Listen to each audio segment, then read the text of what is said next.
Hello friends, Vardhan academy में आप सभी का स्वागत है।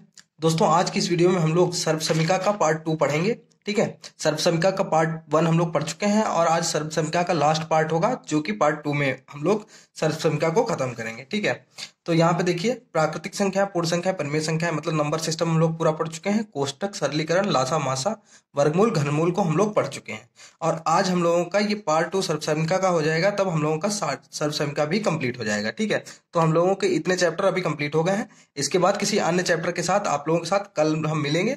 तो चलिए आज की वीडियो स्टार्ट करते हैं और देखते हैं कि ये चैप्टर में किस टाइप के क्वेश्चंस हैं। तो सबसे पहले यहाँ पे देखिए, आज के जो क्वेश्चंस हैं वो आपके इन दो सूत्रों पे काफी आधारित होंगे और इसमें ये देखिए, ये जरूर इस टाइप के सूत्र कि a माइनस बी का whole square, a plus B का होल स्क्वायर बराबर होगा a माइनस बी का होल स्क्वायर प्लस 4ab। ठीक है, a प्लस बी का होल स्क्वायर बराबर a माइनस बी का होल स्क्वायर प्लस 4ab और a माइनस बी का होल स्क्वायर बराबर a प्लस बी का होल स्क्वायर माइनस 4ab। ठीक है, इस प्रकार के प्रश्नों का आज के वीडियो में हम मतलब चीजें आएंगी, इस प्रकार के क्वेश्चन आज की वीडियो में आएंगे। तो चलिए आज की वीडियो स्टार्ट करते हैं और देखते हैं किस प्रकार के प्रश्न है। तो पहला देखिए, यहाँ पे है, दो क्रमागत सम संख्याओं के वर्गों का योग 1252 है, उनके वर्गों का अंतर ज्ञात कीजिए। ठीक है, उनके वर्गों का अंतर ज्ञात कीजिए। तो यहां पर बोला गया है कि दो क्रमागत सम संख्याओं के वर्गों का योग। तो क्रमागत सम संख्याएं जब माननी होती तो हमने आपसे क्या कहा था कि पहले माना संख्या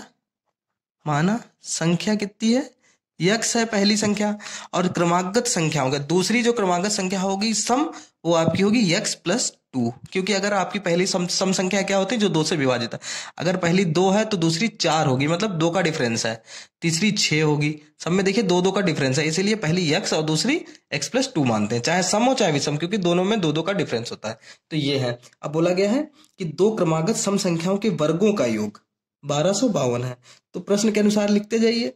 तो दोनों संख्याओं के वर्गों को, तो यक्स का स्क्वायर प्लस यक्स प्लस 2 का स्क्वायर, ठीक, दोनों संख्याओं के, ये दूसरी संख्या है इसका वर्ग, इनका योग, ठीक है, दोनों का योग मतलब जोड़ कितने बराबर है, 1252 के बराबर। ठीक, 1252 के बराबर है। इसको जब सॉल्व करेंगे तो ये हो जाएगा एक्स स्क्वायर और ये हो जाएगा आपका a प्लस बी का होल स्क्वायर वाला फॉर्मूला आपका यहाँ पे लग जाएगा, a square plus 2ab plus B square. ठीक, तो यहाँ पे a की जगह है x, तो x स्क्वायर प्लस b की जगह है 2, तो 2 का square plus 2ab, 2 into a है x और b है आपका 2, ये 1252 ऐसे ही रहेगा। ठीक, तो ये x स्क्वायर आपका 2x स्क्वायर हो जाएगा, 2 का स्क्वायर 4 होता है, प्लस 2 दूनी 4 x बराबर 1252। ठीक, जैसा बोलता जा रहा वैसा करते जाइए। ये 2x स्क्वायर हो गया, प्लस का 4x, इसको यहां पे ले लेते हैं, ये प्लस का 4 है उधर जाएगा तो कितना हो जाएगा, माइनस का हो जाएगा, -4। तो ये हो जाएगा 2x स्क्वायर प्लस 4x बराबर 1248। 1248 को इधर ले आएंगे। ठीक है, ये देखिए समीकरण बन गया है, इसको हम लोग सॉल्व करेंगे। समीकरण सॉल्व करना उम्मीद है आप लोगों को आता ही होगा, लेकिन फिर भी मैं हल्का सा बता देता हूं। ठीक है, सबसे पहले जब अगर कोई चीज कॉमन हो रही हो और बराबर में 0 हो तो कॉमन ले लेनी चाहिए, जिससे संख्या छोटी हो जाए। तो इन सब में देखिए 2 कॉमन हो जाएगा, 2 कॉमन लेंगे तो अंदर बचेगा एक्स स्क्वायर, 2 तो निकल गया, 4 में से 2 चला गया तो आपका बचेगा सिर्फ 2। ठीक है, 2x, तो क्योंकि 2 और 2 की गुणा 4 हो जाएगी, 4x हो जाएगा। ठीक है, अब इसमें से जब भाग करेंगे तो 2 छंग 12, 2 दूनी 4, 2 चक्कू 8, तो 624 यहाँ पर हो जाएगा। ठीक है, 624 ये हो गया बराबर 0। अब ये 2 गुणे में है, उधर जाएगा तो भाग, जब भाग 0 के साथ गुणा या भाग कुछ भी होता है तो 0 ही रहता है, तो आपकी संख्या हो जाएगी 2x माइनस 624 बराबर 0। अब 624 को इस तरीके से तोड़ो कि उसको जब 2 संख्याओं में बांटेंगे तो उनको घटाने या जोड़ने पर आपका 2 बचे। ठीक है, और उनकी गुणा करने पर 624, तो इसको 624 के आप लोग गुणनखंड कर लीजिए। ठीक, 2 3 6, 2 1 2, 2 दूनी 4, 2 1 2, 2 5 10, 2 6 12, 2 7 14, 2 8 16, 2 3 6, 2 9 18, 3 1 3, 3 3 9, 13 1 13। ठीक है, अब इसकी कैसे बनाएं, ऐसे बनाएं कि 2 चीजों की गुणा ऐसी हो कि दोनों की गुणा 624 और उनका जोड़ या घटाना आपका 2x हो। तो 13 और 2 की गुणा अलग कर लीजिए, तो 13 दूनी 26 हो गया आपका, और गुणा करिए 3 दूनी 6 दूनी 12 दूनी 24, तो 24। तो इन दोनों की गुणा करेंगे तो आपका 624 बनेगा, और 26 में से 24 गए तो आपके 2 बच जाएंगे। ठीक है, तो यक्स स्क्वायर प्लस ये हो जाएगा आपका 26 माइनस 24, यक्स बाहर हो जाएगा, माइनस 624 बराबर 0। यक्स स्क्वायर प्लस 26 यक्स, 26 और यक्स की गुणा 26 यक्स, माइनस 24 यक्स माइनस 624 बराबर 0। यक्स कॉमन लेंगे इन दोनों में से तो हो जाएगा यक्स प्लस 26। ठीक है, इन दोनों में से माइनस का 24 कॉमन लेंगे, माइनस का 24 कॉमन लेंगे तो अंदर बचेगा यक्स माइनस 26, एक्स प्लस 26। ठीक है, बराबर 0। अब जब दो तरीके के यहाँ पे समीकरण देखिए, ये एक साथ, ये दोनों चीजें एक साथ लिख ली जाती हैं, एक्स प्लस 26, और बाकी जो दो चीजें बची उनको एक साथ, एक्स माइनस 24 बराबर 0। अब इन दोनों को अलग अलग सॉल्व कर लीजिए, तो एक्स प्लस 26 बराबर एक बार 0 रख लीजिए, एक बार एक्स माइनस 24 बराबर 0। ठीक, तो एक्स बराबर क्या हो जाएगा, ये प्लस में है उधर जाएगा तो माइनस में, एक्स बराबर माइनस 26। माइनस वाली संख्या ली नहीं जाती है। ठीक है, माइनस वाली संख्या जब भी कभी सॉल्व किया जाता है तो ली नहीं जाती है। ये एक्स बराबर हो गया आपका 24, तो यही आपकी संख्या हो जाएगी यक्स। ठीक, और इसमें जो दो संख्याएं मानी गई थी, पहली यक्स मानी गई थी और दूसरी यक्स प्लस 2, तो पहली तो यक्स आ गई, दूसरी हो जाएगी यक्स प्लस 2, मतलब कि यक्स की वैल्यू है 24 और दूसरी बराबर 2, मतलब 26। तो पहली संख्या आपकी, पहली संख्या आपकी 24 है, दूसरी कितनी है, बराबर 26 है। अब पूछा, कहा क्या गया था कि उनके वर्गों का अंतर ज्ञात कीजिए, तो वर्गों का अंतर मतलब दोनों संख्याओं के वर्गों का अंतर, तो पहली बड़ी संख्या और छोटी संख्या के वर्गों का अंतर, तो वर्गों का अंतर मतलब 26 का वर्ग माइनस 24 का वर्ग।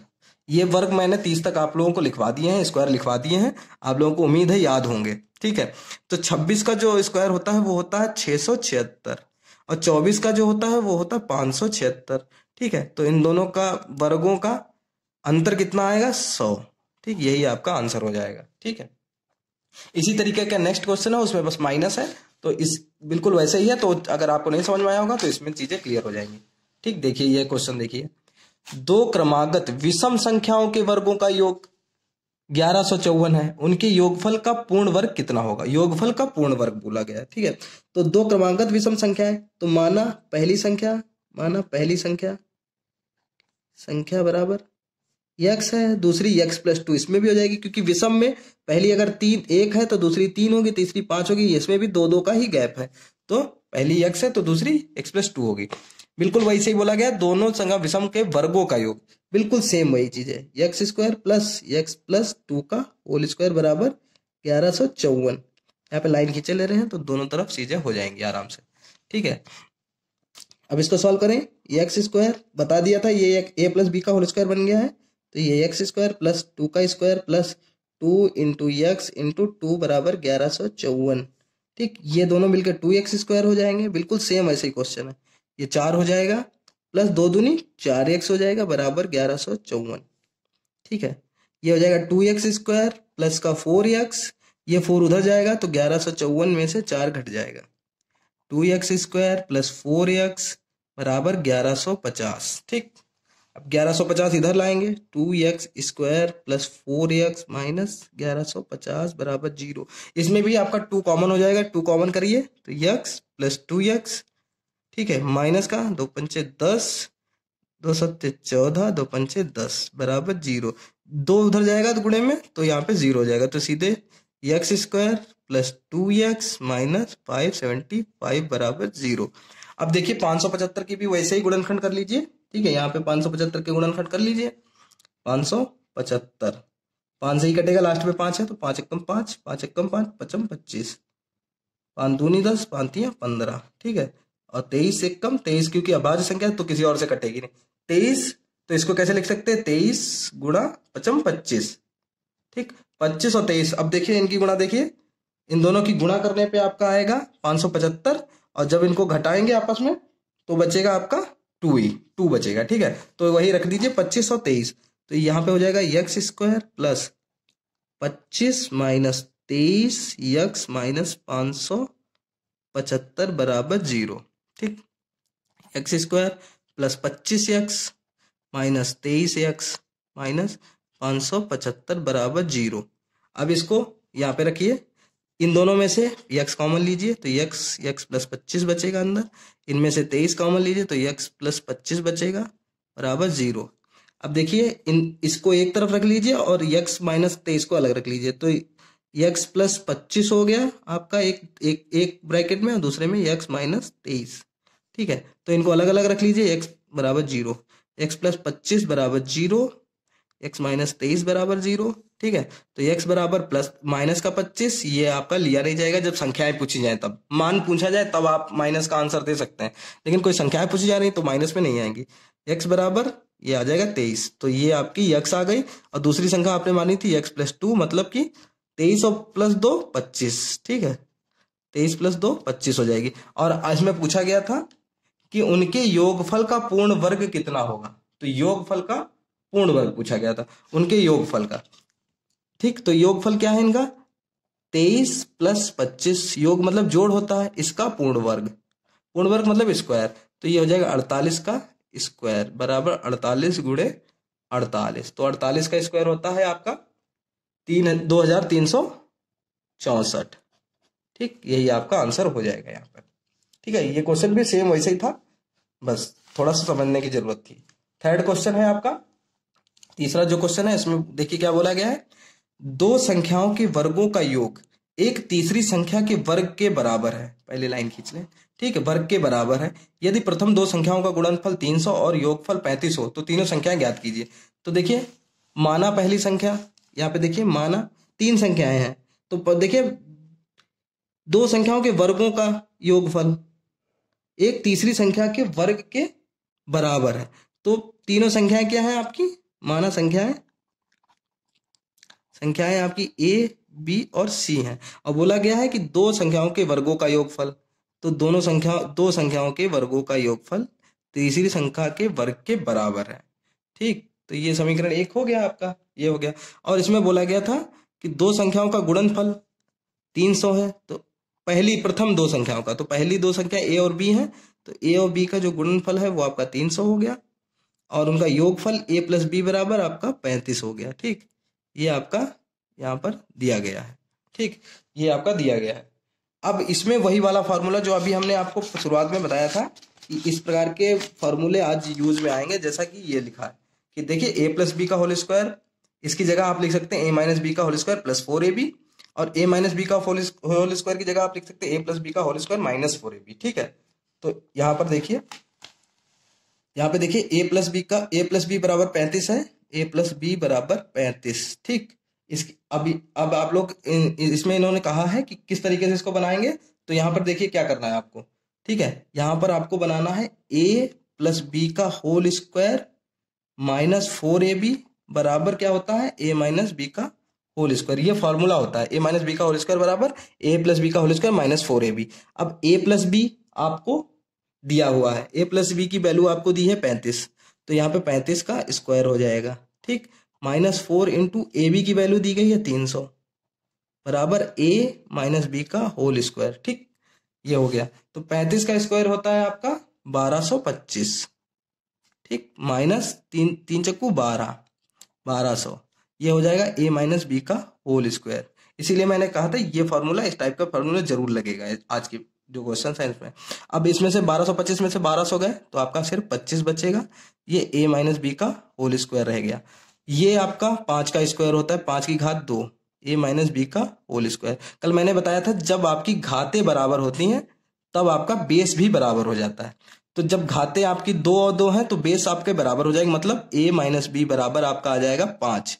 ये आपका समीकरण 3 बन गया। ठीक है, समीकरण a माइनस बी बराबर 5 आ गया, a प्लस बी बराबर 35 है। ठीक है, a प्लस बी बराबर 35, तो 2 और 3 को सॉल्व कर लें, समीकरण 2 और 3 को सॉल्व करें और 3 को हल करें। ठीक, तो 2 में आप लिखेंगे a प्लस बी बराबर 35, दूसरा 3 में है a माइनस बी बराबर 5। जब इसको सॉल्व करेंगे a प्लस a 2a हो जाएगा, minus B plus B cut जाएगा बराबर 40 हो जाएगा, a बराबर 40/2 हो जाएगा। ये आपका आंसर आ जाएगा a बराबर 20। ठीक, a बराबर आपका 20 आ गया। पूछा क्या गया था, तो तीनों संख्याएं ज्ञात कीजिए। a बराबर आपका 20 आ गया है। अब बाकी संख्या आप लोग निकाल लीजिए। बाकी संख्या कैसे निकलेंगी, a की वैल्यू आप रख दीजिए किसी में भी, समीकरण 2 में रख दीजिए। a का मान समीकरण 2 में रखने पर, तो 2 में रख दीजिए। a प्लस बी बराबर 35, तो a की वैल्यू आपकी 20 है, प्लस b बराबर 35। b बराबर आपकी 35 में से 20 प्लस में उधर जाके माइनस में हो जाएंगे, तो 35 में से 20 गए, आपको बचेंगे 15।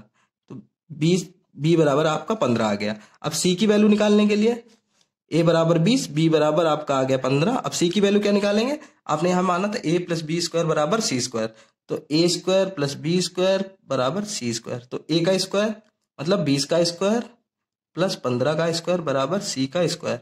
20 का स्क्वायर आपको मतलब पता ही है 400 है, 15 का 225 है बराबर c स्क्वायर। ये हो जाएगा 625 बराबर c स्क्वायर। ये हो जाएगा आपका 25 का स्क्वायर, ठीक है, 25 का स्क्वायर बराबर c स्क्वायर। और जब घाते बराबर होती हैं तो बेस भी बराबर होता है, तो c बराबर आपका 25 आ गया। तो आपकी तीनों संख्याएं क्या होंगी, a बराबर 20, b बराबर 15 और c बराबर 25। ठीक है, इस तरीके से इसको सॉल्व कर सकते हैं। नेक्स्ट क्वेश्चन है हमारा आज का। समझ में ना आए तो प्लीज आप लोग कमेंट में बता सकते हैं हमें, ठीक है। किसी संख्या के घन में किसी दूसरी संख्या का वर्ग घटाने पर पहली संख्या का वर्ग प्राप्त होता है। दोनों संख्याओं के योग का वर्ग 1600 है। यदि दोनों संख्याओं का गुणनफल 300 हो तो वे संख्याएं कौन सी हैं। ठीक है, अब देखिए ये इस तरीके का क्वेश्चन इसमें पूछा गया है, इस तरीके का क्वेश्चन आज इसमें पूछा गया है। तो इसमें देखिए जो चीजें बोलते जा रहे हैं वही लिखते जाइए। किसी संख्या के घन में, ठीक है, किसी दूसरी संख्या का वर्ग घटाने पर, तो पहली की कोई संख्या मान लीजिए एक ए है, उसके घन में ए क्यूब में किसी दूसरी संख्या का वर्ग घटाने पर, ठीक, दूसरी संख्या का वर्ग घटाने पर पहली संख्या का वर्ग प्राप्त होता। पहली संख्या ये थी, इसका वर्ग यहाँ पे प्राप्त हो गया, ठीक, यहाँ पे इसका वर्ग प्राप्त हो गया, तो ये बोला गया। अब जब ये लिखा है ए क्यूब माइनस बी क्यूब बराबर ए क्यूब माइनस बी स्क्वायर बराबर ए स्क्वायर, तो इसको आप ऐसे भी लिख सकते हैं, ए क्यूब बराबर ए स्क्वायर और माइनस का बी स्क्वायर इधर चला जाएगा तो प्लस का बी स्क्वायर हो जाएगा। ये समीकरण आपका 1 बन गया। ठीक है, अब क्या करेंगे आप लोग, अब इसको और दिया गया है दोनों संख्याओं के योग का वर्ग 1600 है। ठीक, दोनों संख्याओं का योग का वर्ग, तो ए स्क्वायर प्लस दोनों संख्याओं के योग का वर्ग मतलब आपके ए प्लस बी का होल स्क्वायर, ए प्लस बी का होल स्क्वायर, दोनों संख्याओं के योग का वर्ग आपका 1600 है। ठीक, 1600 है। और क्या दिया गया है, दोनों संख्याओं का गुणनफल, मतलब दोनों संख्याओं का गुणनफल a इंटू बी आपका दिया गया है 300। ठीक, ये सबको दिया गया। अब इसको आप लोग क्या बना सकते हैं, इसमें वही फॉर्मूला आपका लग जाएगा, a प्लस बी का होल स्क्वायर। इसको अब खोल लीजिए, जिससे आपका a square plus B square आ जाएगा। तो यहाँ पे देखिए A square plus B square plus 2ab बराबर 1600। ठीक, ये हो गया आपका 1600। तो ए स्क्वायर प्लस बी स्क्वायर की वैल्यू कितनी है, ए क्यूब, सीधे यहां पर ए क्यूब आप लोग पुट कर दीजिए। ठीक, प्लस 2ab की वैल्यू आपकी 300 है, 300 रख दीजिए बराबर 1600। ठीक, अब होगा ए क्यूब प्लस 3 दूनी 600 बराबर 1600। ठीक, ये आ गया आपका। तो ए क्यूब बराबर 1600 माइनस 600, ए क्यूब बराबर 1000। और 1000 आपको किसका क्यूब होता है ये तो आपको पता ही होना चाहिए, 10 का क्यूब होता है 1000। तब जब घाते बराबर होती हैं तो बेस भी बराबर हो जाते हैं, तो ए बराबर आपका आ जाएगा 10। तो ए की वैल्यू आपकी यहां पर आ गई, ए की वैल्यू आपकी आ गई 10। अब बोला गया था, अब ए की वैल्यू आप समीकरण 1 में रख दीजिए। ठीक, ए की वैल्यू आप समीकरण 1 में रख दीजिए, बी की भी वैल्यू आ जाएगी। इसमें पूछा गया तो वे संख्याएं कौन सी है, बी की वैल्यू ही निकालनी है। तो ए का मान समीकरण 1 में रखने पर, तो समीकरण 1 है ए क्यूब बराबर ए स्क्वायर प्लस बी स्क्वायर। ए क्यूब की वैल्यू सीधे रख दीजिए, ए क्यूब बराबर 1000। ठीक, ए क्यूब बराबर 1000 यहाँ पे दिया गया है तो सीधे रख दीजिए बराबर ए स्क्वायर, ए है 10, 10 का स्क्वायर प्लस बी स्क्वायर, ये 1000 हो गया बराबर 100, 10 का स्क्वायर 100 प्लस बी स्क्वायर। 100 इधर आएगा तो माइनस में हो जाएगा, माइनस 100 बराबर बी स्क्वायर, 900 बराबर बी स्क्वायर। अब ये किसका स्क्वायर होता है, 30 का स्क्वायर होता है, और ये बी स्क्वायर। फिर से वही बात है, घाते जब बराबर हैं तो बेस बराबर हो गए, तो जब घाते 2 हैं तो बेस आपके बी बराबर 30 हो जाएगा। तो ए की वैल्यू आपकी 10 हो गई और बी की वैल्यू आपकी 30 हो गई। काफी इजी क्वेश्चन था और उम्मीद है ये क्वेश्चन तो आपको इजिली आसानी से समझ में आ गया होगा। ठीक है, देख लीजिए एक बार बता दें, किसी संख्या के घन में ए का क्यूब उसमें से किसी दूसरी संख्या का वर्ग घटाने पर पहली संख्या का ही वर्ग प्राप्त हो जाता है। ठीक है, तो यहाँ पे पक्षांतर कर दिया, बी स्क्वायर उधर ले गए तो ए क्यूब बराबर ए स्क्वायर प्लस बी स्क्वायर हो गया। ए प्लस बी का होल स्क्वायर बराबर दिया गया था 1600, दोनों संख्याओं के योग का वर्ग 1600 दिया गया था और दोनों संख्याओं का मल्टीप्लाई 300 दिया गया था। ठीक, तो इसको जब ओपन करेंगे तो ए स्क्वायर प्लस बी स्क्वायर बराबर 2ab बराबर 1600 हो गया। ठीक, तो ए स्क्वायर प्लस बी स्क्वायर की वैल्यू यहाँ पे दी गई थी ए क्यूब, ए स्क्वायर प्लस बी स्क्वायर बराबर ए क्यूब रख दिया, यहाँ पे वैल्यू रख दी, जब सॉल्व किया तो ए बराबर आपका 10 आ गया। ए बराबर 10 आपने समीकरण 1 में रख दिया। ठीक है, तब आपकी वैल्यू आ गई बी बराबर 30। ठीक है, ए और बी की वैल्यू ही पूछी गई थी। नेक्स्ट एंड लास्ट क्वेश्चन है आज का, बहुत अच्छा क्वेश्चन है, इसमें लोग काफी कंफ्यूज हो सकते हैं। किसी संख्या को 9 से भाग देने पर भागफल और शेषफल का योग 13 प्राप्त होता है और उनके वर्गों का अंतर भी 13 प्राप्त होता है। भागफल तथा शेषफल ज्ञात कीजिए। यहाँ पे कोई संख्या नहीं पूछी गई, सिर्फ भागफल और शेषफल पूछा गया, इसलिए इसमें 9 का कोई मतलब नहीं है। 9 का कोई मतलब ही नहीं है, खाली भागफल और शेषफल का मतलब है। भागफल को आप यक्स मान लीजिए, भागफल को आप लोग क्या मान लीजिए, यक्स मान लीजिए या ए मान लीजिए। ठीक, भागफल बराबर ए और जो आपका शेषफल है वो है आपका बी। ठीक, इसको मान लीजिए। तो बोला गया भागफल और शेषफल का योग 13 है, तो ए प्लस बी बराबर 13 है, समीकरण 1 ये हो गया आपका। ठीक, अब बोला गया है उनके वर्गों का अंतर भी 13 है, तो उनके वर्गों का अंतर भी 13 है। ठीक, अब A square minus B square formula अगर आप लोगों ने सही से पढ़े होंगे, मैंने अपलोड भी कर दिए थे, यहाँ पे देखिए ये फार्मूला है, ये वाला फार्मूला आपका लगेगा। ए स्क्वायर प्लस बी, ए स्क्वायर माइनस बी स्क्वायर, ये होता है ए प्लस बी एक ब्रैकेट में, दूसरे में ए माइनस बी, तो यही आपका यहाँ पे लग जाएगा। अगर आपने याद सही से पढ़ा होगा तो आपको याद होगा। ए स्क्वायर माइनस बी स्क्वायर होता है ए प्लस बी और दूसरे में ए माइनस बी बराबर 13। अब ए प्लस बी की वैल्यू 13 दी गई है, तो यहाँ पे 13 रख दीजिए गुणे में ए माइनस बी बराबर 13। ठीक है, अब जब ए माइनस बी ऐसे ही रहेगा, ये गुणे में है, उधर चला जाएगा भाग में, तो ये 13 एकम 13, तो ए माइनस बी आपका आ गया 1, ये आपका समीकरण हो गया 2। ठीक है, तो ए प्लस बी आपका दिया गया, ए माइनस बी दिया गया। जब ये दोनों चीजें दी गई हो तो आपकी संख्या आसानी से निकल जाएगी। ठीक है, इन दोनों को आप लोग सॉल्व कर लीजिए, इसी के नीचे रख दीजिए ए माइनस बी बराबर 1 है, ए प्लस बी बराबर 13 रख दीजिए और इसको सॉल्व कर लीजिए। ए और ए 2a हो जाएगा, minus B plus B cut जाएगा, 13 और 1 14 हो जाएगा। ठीक, 2a है तो a बराबर क्या हो जाएगा, ये गुणे में है, उधर जाएगा तो भाग में, अपॉन 2, 2 7 14, a बराबर आपका 7 आ गया, a बराबर आपका 7 आ गया। ठीक है, अब a की वैल्यू समीकरण 1 में रख दीजिए, तो a प्लस बी बराबर 13 है, a की वैल्यू 7 है, प्लस b बराबर 13। ठीक, तो b बराबर 13 माइनस 7 बराबर 6, b बराबर आपका 6 आ गया। अब देखिए इसमें बोला गया तो उसको आप लोग चेक भी कर सकते हैं, भागफल और शेषफल का योग 13 प्राप्त होता है। ठीक है, तो भागफल आपका आया था ए आपका भागफल था, भागफल आपका 7 था और शेषफल आपका 6 था। ठीक है, तो इन दोनों का योग क्या होता है 13, तो 7 और 6 13 हो गया और उनके वर्गों का अंतर भी 13 प्राप्त होता है। अब इनका वर्ग कर लिए, 7 7 49 माइनस 36, तब भी 13 ही आएगा। तो आपका आंसर भी आप लोग अपना चेक कर सकते हैं। ठीक है, तो इस तरीके से आज हम लोगों का जो सर्व समीकरण थी वो आपकी कंप्लीट हो गई है। और अगर आप लोगों को मतलब ना समझ में आई हो तो प्लीज कमेंट में बता दीजिए, इन चीजों को मैं ध्यान में रखूंगा और बाद में इसके ऊपर अधिक से अधिक जब ये सिलेबस कंप्लीट हो जाएगा फिर इसकी क्वेश्चंस कराऊंगा तो अच्छे से कंप्लीट करा दूंगा। ठीक है, मेरी एक व्यूअर है नेहा जी, उन्होंने मुझसे कहा था उनको उसके भाग विधि से मतलब पूर्ण वर्ग ज्ञात करना नहीं आता है। ठीक है, मतलब समझ में नहीं आया, तो उनकी मैं बात को ध्यान में रखूंगा और जब भी मुझे वक्त मिलेगा तो उनके लिए मैं पूर्ण वर्ग भाग विधि से उसके पर एक छोटी सी वीडियो जरूर बनाऊंगा। ठीक है, तो इसी तरह का अगर आपको आज नहीं समझ में आया तो प्लीज हमें बता दीजिए, जिससे मैं इन सब चीजों को ध्यान में रखूंगा और आगे इन सब चीजों को आपको कवर करवा दूंगा। ठीक है, तो दोस्तों आज की वीडियो में सिर्फ इतना ही, मिलते हैं अपनी नेक्स्ट वीडियो में, तब तक के लिए नमस्कार।